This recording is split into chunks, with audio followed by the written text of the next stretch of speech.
وسوف أصطحبكم معي إلى مغامرة جديدة من مغامرات الشاطر حسن في أعماق البحار. واو، البحر هنا جميل جدا والشعاب المرجانية بألوانها الزاهية. فقاعة يا فقاعة، رحتي فين يا فقاعة؟ أنا هنا يا حسن. هنا فين؟ أنا مش شايفك. أنا هنا مع صديقتي الشجاعة سمكة أبو سيف، تعالى ما تخافش أعرفك عليها. اهلا يا حسن، انا سمكة ابو سيف، اسمي كده عشان عندي سيف طويل قدام بستخدمه زي الرمح عشان اصطاد واحمي نفسي بيه، وكمان ما عنديش اسنان او قشور. سيف يعني تقتلي وتحاربي تحت البحر؟ مش بالظبط، انا بستخدمه عشان اضرب اسراب السمك الصغيرة واخليها تتفرق وبعدين اختار اللي اكله في الوجبة بتاعتي. دي بتسبح بسرعة خيالية، ممكن توصل لأكتر من 90 كيلو متر في الساعة الواحدة. 90؟ دي أسرع من عربيتي الصغيرة في لعبة بابجي. وبتعيشوا فين بقى يا سمكة؟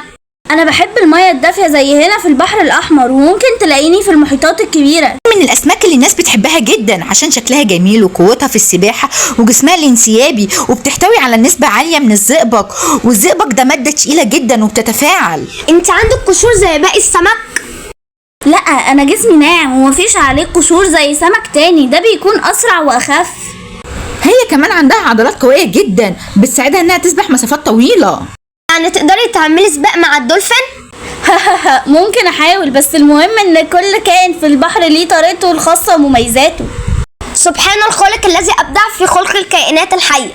أنا اتعلمت إن شكلكم مش بس لزينة، ده له وظيفة كمان. برافو يا حسن، دي أول خطوة لفهم أسرار عالم البحار.